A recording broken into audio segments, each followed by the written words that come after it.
حضرت ابو طالب کا یہ وصیت نامہ آپ کی زندگی کا حاصل و نچوڑ ہے۔ ویسے بھی وصیت نامہ زندگی کا حاصل ہوا کرتا ہے، جو اس نے اپنی زندگی میں کیا، دیکھا، سمجھا، اپنے آپ کو کسی منزل پر پہنچایا، اس کا نتیجہ وہ وصیت نامے کی صورت میں دیتا ہے۔ جب حضرت ابو طالب کے اوپر احتضار کی کیفیت آئی، جب حضرت ابو طالب بستر رحلت پر آ گئے اور اب اس دنیا سے جانا چاہتے ہیں حضرت ابو طالب، اور شہرت ہو گئی، مشہور ہو گئی بات کہ ابو طالب اس دنیا سے جا رہے ہیں، اب بستر سے اٹھیں گے نہیں، کیفیت ان کی ایسی ہے کہ جان کنی کی کیفیت ہے، احتضار کا عالم ہے، تو جمع الیہ حضرت ابو طالب کے سامنے ان کے گرد ایک مجمع لگنے لگا، جو کون تھے؟ وجوہ قریش، قریش کے معتبر لوگ، قریش کے بڑے لوگ، صاحبان وجہ، چہرے والے لوگ، شناختہ لوگ، پہچانے جانے والے لوگ۔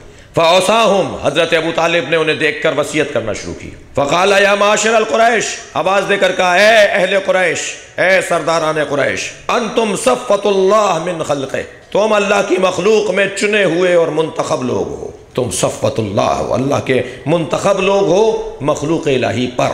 وقلب العرب فیکم، اور عرب کا دل تمہارے درمیان پوشیدہ ہے، عرب کا دل تمہارے درمیان موجود ہے۔ سید المطاع فیکم، ایسا سید و سردار جس کی اطاعت واجب ہے وہ تمہارے درمیان ہے۔ فرماتے ہیں وفیکم المقدم الشجاع الواسع الباع، تمہارے درمیان سرداری کرنے کا لائق فرد موجود ہے، تمہارے درمیان شجاع ترین فرد موجود ہے، تمہارے درمیان بزرگی اور برتری رکھنے والی ذات موجود ہے۔ فرماتے ہیں وَعْلَمُوا، جان لو، انکم لم تترکوا العرب فی المعاصر نصیبا، عرب کو کوئی منزلت نصیب نہیں ہوئی مگر وہ تم نے ضرور حاصل کر لی۔ الا حرستموہ ولا شرفا الا ادرکتموہ، عرب کو کوئی شرف نہیں حاصل ہوا مگر وہ شرف تم اہل قریش نے پایا، حاصل کیا۔ تھکے تو نہیں ہیں حضرات؟ تھوڑی گردن ہلاتے رہیے، مجھے لگے کہ آپ سن رہے ہیں۔ فَلَكُمْ بِذَلِكَ عَلَى النَّاسِ الْفَضِيلَةِ، توجہ ہے، اس بنیاد پر تمہارے لیے پروردگار عالم نے انسانوں پر فضیلت عطا کی ہے، اللہ نے تمہارے لیے انسانوں پر فضیلت عطا کی ہے۔ وَلَهُمْ بِهِ إِلَيْكُمْ الْوَسِيلَةِ، اور جتنے بھی معاشرے میں انسان رہتے ہیں وہ سب تمہارے وسیلے کے محتاج ہیں، تمہارے ذریعے سے کہیں پہنچنا چاہتے ہیں۔ فرمایا الناس الیکم حرب وعلی حربکم علب، اور تمام تر کمالات اور فضائل کی بنیاد پر لوگ تمہارے دشمن بھی ہیں، اس لیے کہ حسد کی آگ میں جل رہے ہیں۔ اللہ اکبر، یہ طے کر رہے ہیں نا حضرت ابو طالب کہ دشمنی حسد کی بنیاد پر ہوتی ہے۔ معاشرے میں ایک بہت بڑا طبقہ آپ کو ملے گا جو حسد کی بنیاد پر دوسرے کو ختم کرنا چاہتا ہے۔ کمال تو یہ ہونا چاہیے کہ انسان رشک کرے، حسد نہ کرے۔ اگر میرے پاس یہ چیز موجود نہیں ہے اور فلاں کے پاس موجود ہے تو کوشش یہ ہو کہ وہ میرے پاس بھی آ جائے، اس کے پاس بھی رہے، یہ ہے رشک۔ اللہ اکبر۔ اور حسد ہے کہ اس کے پاس نہ رہے، میرے پاس آ جائے، اور یہ کیسی بیماری ہے؟ اخلاقی بیماری ہے، اخلاقی کمزوری ہے۔ فرما رہے ہیں اسی بنیاد پر عرب تم سے دشمنی کر رہا ہے اور تم سے لڑنے کا اہتمام کر رہا ہے۔ انی اوصیکم بتعظیم ھذہ البنیہ، لیٹے ہوئے بستر پر خانہ کعبہ کی طرف اپنی انگلی سے اشارہ کر رہے ہیں، فرما رہے ہیں بس میں تمہیں ایک وصیت کرتا ہوں، اس عمارت کی تعظیم کرنا۔ خانہ کعبہ کی طرف رخ کر کے اشارہ کر کے فرما رہے ہیں اس عمارت کی تعظیم کرنا۔ اوصیکم بتعظیم ھذہ البنیہ، اس بنیاد کی، اس عمارت کی تعظیم کرنا۔ کیوں؟ فإنہا، اب دیکھیں حضرت ابو طالب کا کمال دیکھیے، حضرت ابو طالب جو اب اس نصیحتیں کرنے جا رہے ہیں، اب نصیحتیں ہو رہی ہیں، وصیتیں ہو رہی ہیں، ٹھیک ہے؟ وصیتوں میں صرف حضرت ابو طالب نے حکم صادر نہیں فرمایا ہے، بلکہ جیسے آپ نے سنا ہوگا علل الشرائع، شریعت کی علتیں کیا ہیں، ایسے ہی علل الاخلاق بیان کر رہے ہیں ابو طالب۔ اگر میں تمہیں نیکیوں کی دعوت دے رہا ہوں، اگر میں تمہیں اچھا انسان بنانا چاہتا ہوں تو میں دلیل بھی دے رہا ہوں کہ اس بنیاد پر یہ کام کرنا، سمجھا کر بتا رہے ہیں، زبردستی نہیں بتا رہے، حکم نہیں دے رہے۔ فرما رہے ہیں کیوں اس گھر کی تعظیم کرنا؟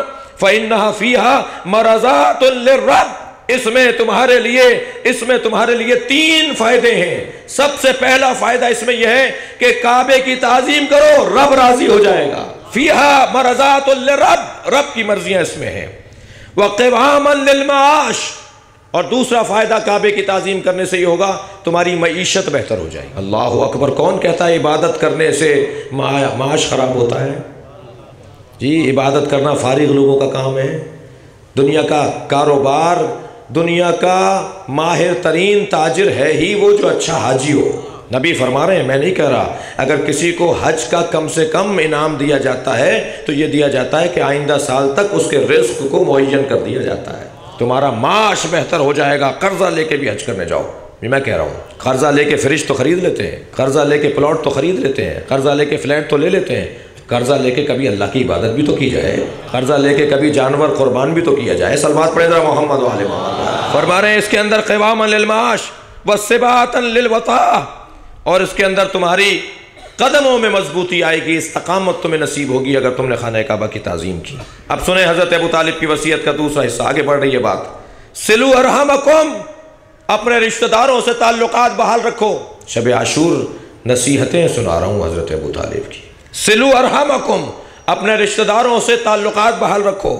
ولا تقطوها، اور خبردار قطع رحمی نہ کرنا۔ اب اس کا جواب دے رہے ہیں، کیوں صلہ رحمی رکھو، کیوں قطع تعلقات نہ کرو، کیوں قطع رحم نہ کرو؟ صلہ رحمی کے کیا فائدے ہیں؟ دلیل دے رہے ہیں، فإن صلۃ الرحم مناۃ فی الرحل۔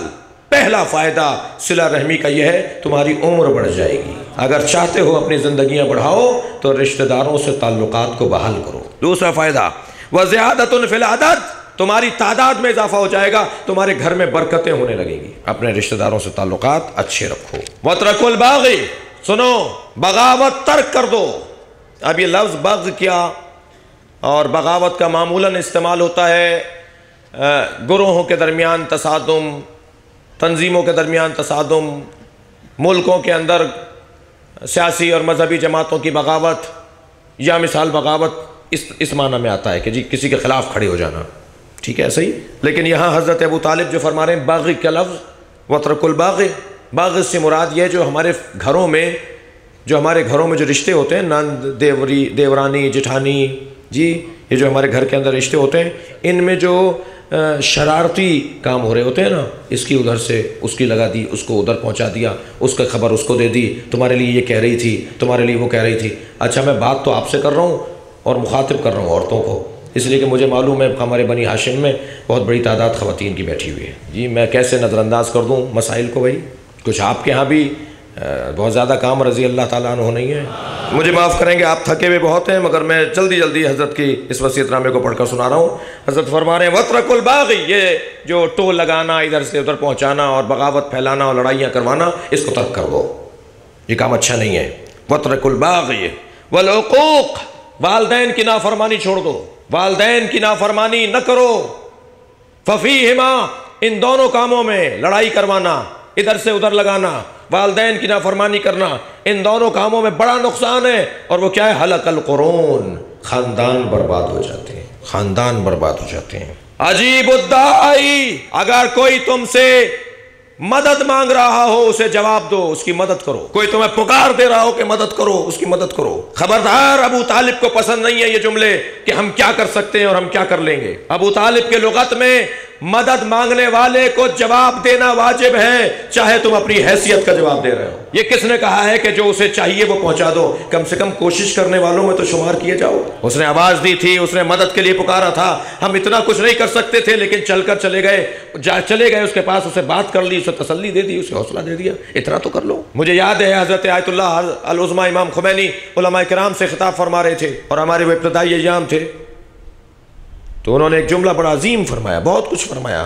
جو جملہ میرے اس وقت کے کام کا ہے۔ وہ فرماتے ہیں کہ اگر تم لوگوں کے مسائل حل نہیں کر سکتے، کم سے کم ان کے مسائل سن لو، اس لیے کہ تمہارے سن لینے سے ان کے آدھے مسئلے حل ہو جائیں گے۔ پکارنے والوں کو جواب دو، مدد مانگنے والوں کی مدد کرو۔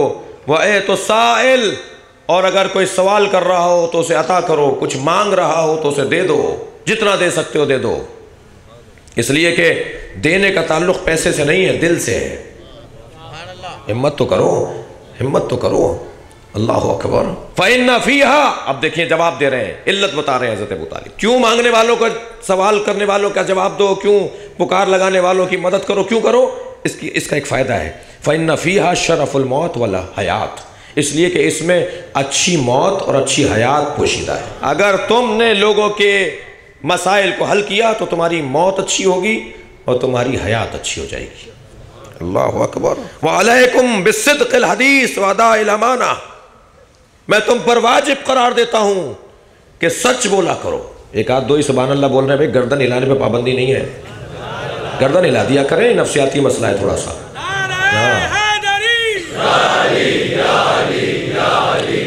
میں نعرے کا تو میں ویسے ہی نعرے والا آدمی ہوں، میں نعرے کی مخالفت نہیں کروں گا، میں نعرے والا آدمی ہوں، لیکن میری مراد ہے تھوڑی سی گردن ہلائیں تاکہ لگے کہ یہاں جاگ رہا ہے مجمع۔ بھائی مجھے بہت سے نظر نہیں آ رہے ہیں اصل میں وصیت نامہ پورا سناؤں آپ کو یا نہیں سناؤں؟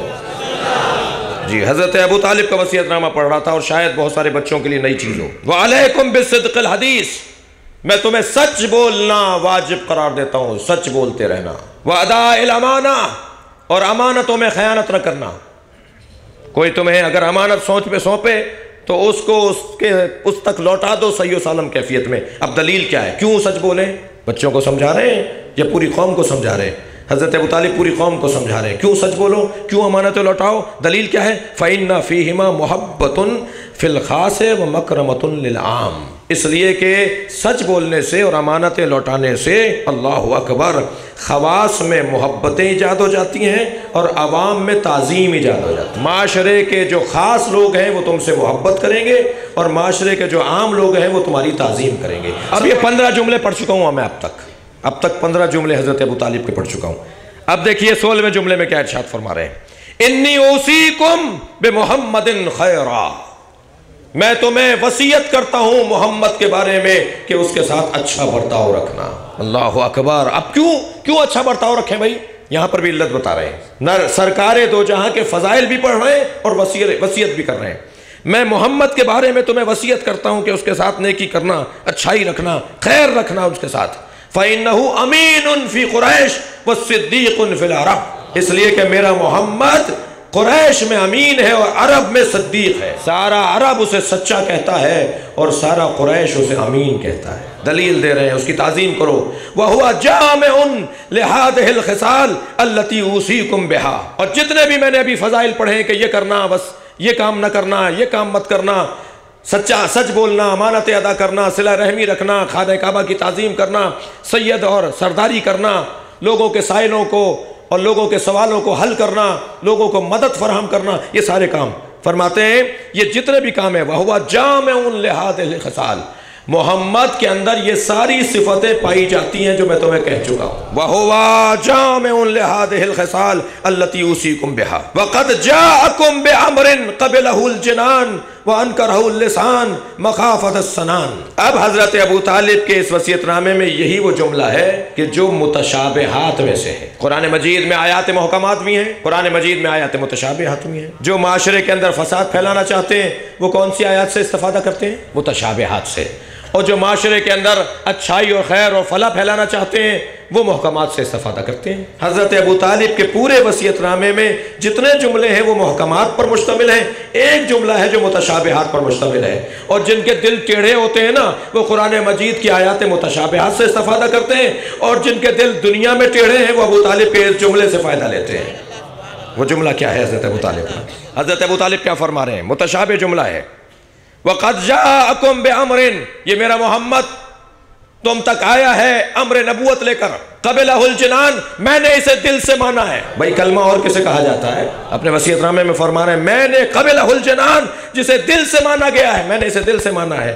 وَأَنْكَرُ اللِّسَانُ، مگر زبان سے میں نے اقرار نہیں کیا، میں نے زبان سے، یہی وہ ہے متشابہ۔ اس کے اوپر عزیزان گرامی میں نے 5 سنی کتابوں کے حوالے دیے ہیں، اہل سنت کے 5 معتبر لوگوں نے اس وصیت نامے کو لکھا ہے اور سب نے شرح بھی لکھی ہیں، اور شرح لکھتے ہوئے یہاں آ کر بہت لمبی شرح کر دی، اتنے پیارے پیارے جملوں کو بھی لیا، لیکن یہاں کے بعض لوگوں نے شرح کی، کہنے لگے دیکھیے ابو طالب کہہ تو رہے ہیں کہ میں نے دل سے مانا ہے مگر زبان سے اقرار نہیں کیا۔ توجہ ہے حضرات کی عزیزان گرامی؟ اور کہا کہ ابو طالب ایمان لائے ہوتے تو کہہ دیتے نا کہ میں نے زبان سے بھی اقرار کیا ہے، ابو طالب نے کلمہ ہی نہیں پڑھا۔ تو یہاں پر ایک سنی عالم دین ہی جو لاہور کے ایک بہت بزرگ عالم دین ہیں، انہوں نے بہت اچھا جملہ یہاں پر لکھا ہے۔ وہ جملہ یہ کہتے ہیں، اللہ اکبر، وہ جملہ یہ کہتے ہیں کہ ابو طالب کہہ رہے ہیں یہ امر نبوت کے ساتھ آئے ہیں، میں نے دل سے مانا ہے، زبان سے انکار کیا، مخافت السنان، تاکہ میں اپنے بھتیجے کو مشرکین قریش سے بچا سکوں۔ اب بھی سمجھ میں نہیں آیا کہ کیوں انکار کیا ہے؟ کہہ رہے ہیں ایک اہل سنت کے عالم کہ یہ جملہ خود پکار کے بتا رہا ہے کہ کیوں زبان سے اقرار نہیں کیا۔ نبی کی حفاظت میں، نبی مکرم کی حفاظت میں کیا کچھ نہیں کیا گیا؟ نبی غار میں ہے، اللہ اہتمام کر رہا ہے مکڑی کے جالے سے کہ نہیں ہے؟ توجہ نہیں کیا حضرات ہے۔ نبی بستر پر نہیں ہے، علی کو لٹا کر اللہ اہتمام کر رہا ہے کہ ہیں۔ نبی بستر پر نہیں ہے، اہتمام ہو رہا ہے، غار میں ہے، اہتمام ہو رہا ہے، نہیں ہے، اللہ تقیہ کرے تو جائز۔ نبی کی حفاظت میں اگر اللہ تقیہ کرے تو جائز، ابو طالب نبی کو بچانے کے لیے تقیہ کرے تو ناجائز کیسے ہوگا؟ کیا فرما رہے ہیں؟ میں نے اسے دل سے تسلیم کیا، لیکن زبان سے میں نے کیوں انکار کیا؟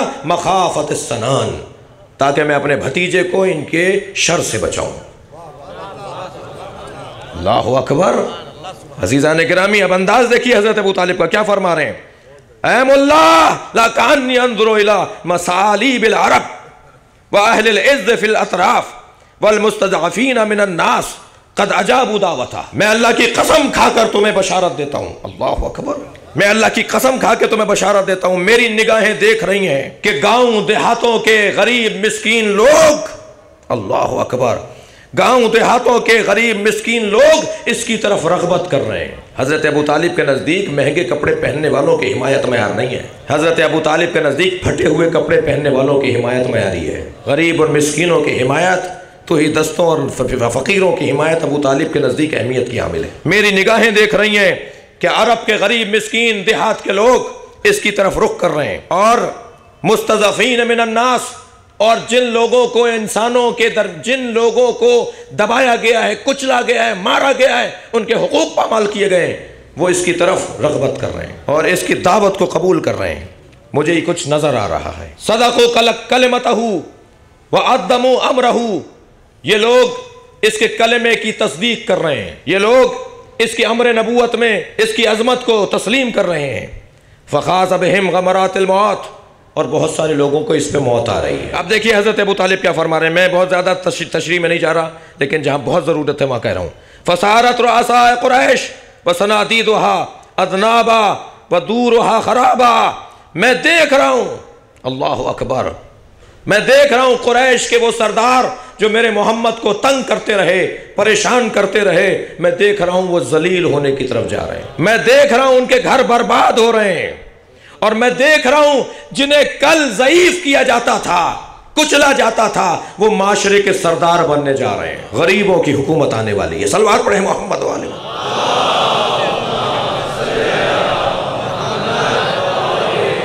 وَإِذَنْ آدَمَهُمْ عَلَيْهِ أَحْوَجُهُمْ إِلَيْهِ، کیونکہ سارا معاشرہ میرے محمد کا محتاج ہوتا جا رہا ہے۔ وَأَبَدُهُمْ مِنْهُ أَخْتَاهُمْ عِنْدَهُ، اور جو دور ہٹائے جاتے تھے، دھتکار دیے جاتے تھے، جنہیں دور کر دیا جاتا تھا، وہ لوگ اب قریب آ رہے ہیں۔ وَقَدْ مَحْزَتَهُ الْعَرَبُ وَبِدَاءَهَا وَأَزْغَتَ لَهُ فَوَادُهَا، اور وقت آ گیا ہے کہ اب عرب اس سے محبت کرے اور اس کی دل باختہ ہو جائے، اس کے علاوہ کوئی چارہ نہیں ہے عرب کے لیے۔ آتتہ قیادھا دونکم، تمہارے درمیان صرف ایک ہی ہے جسے قیادت نصیب ہونے جا رہی ہے، وہ میرا محمد ہے۔ یا معاشر القریش، یا معاشر القریش، ابن ابیکم و امکم کونوا لہ ولات، سنو، یہ جو محمد ہے یہ تمہارے ہی باپ اور تمہاری ماں کی اولاد ہے، اس سے محبت کرو، اس کی جماعت میں شامل ہو جاؤ۔ واللہ لا یسلک احد سبیلہ الا رشدا، اور جان لو کوئی اس کے رستے پر نہیں چلے گا مگر وہ کامیاب ہو جائے گا، جو اس کے رستے پہ چلے گا وہ کامیاب ہو جائے گا۔ اور فرمایا وَلَوْ كَانَ لِنَفْسِي مُدَّةٌ وَفِي أَجَلِي تَأْخِيرٌ، اگر میری زندگی اور ہوتی، اگر میری موت مؤخر ہو جاتی، اگر میری اجل میں تاخیر ہو جاتی، لَكَفَفْتُ عَنْهُ حِزَازًا، میں سارے عرب کے مقابل اکیلا کافی تھا اس کی حمایت کے لیے، سارا عرب ایک طرف اور میں ابو طالب اس کی حمایت کے لیے ایک طرف کافی تھا۔ اور اب ان کا آخری جملہ حضرت ابو طالب کا، آخری سے پہلا جملہ سن لیجئے، وَلَا فَدَاتُ عَنْهُ دَوَائِي خَيْرٍ یہ بھی وہی بات ہے کہ میں اپنے آپ کو اس پر فدا کر دیتا اور اس کے دشمنوں کو دور ہٹا دیتا۔ اب آخری جملہ، انی اشہد بشہادت، وہ جو ایک اہل سنت کے عالم نے اس کی تفسیر کی ہے نا، انہوں نے کہا کہ اگر درمیان میں یہ جملہ آ بھی گیا تھا حضرت ابو طالب کا کہ قبلہ الجنان وانکرہ اللسان، میں نے دل سے مان لیا تھا مگر زبان سے انکار کیا تھا، اگر یہ وصیت نامے کے درمیان آ بھی گیا تھا تو پہلے تو یہ بتا دیا حضرت ابو طالب نے کہ میں نے انکار اس لیے کیا تھا کہ مجھے قریش کے اور مشرکین کے شر سے اپنے بھتیجے کو بچانا تھا، یہیں واضح ہو گئی تھی بات۔ لیکن ابو طالب نے تو اپنی وصیت نامے کے آخر میں ایک جملہ کہہ کے سارے شبہے دور کر دیے، فرمایا انی اشہد بشہادت، جو یہ کہہ رہا ہے میں اس کی گواہی دیتا ہوں۔ صلوات پڑھیں عظمت ابو طالب پر۔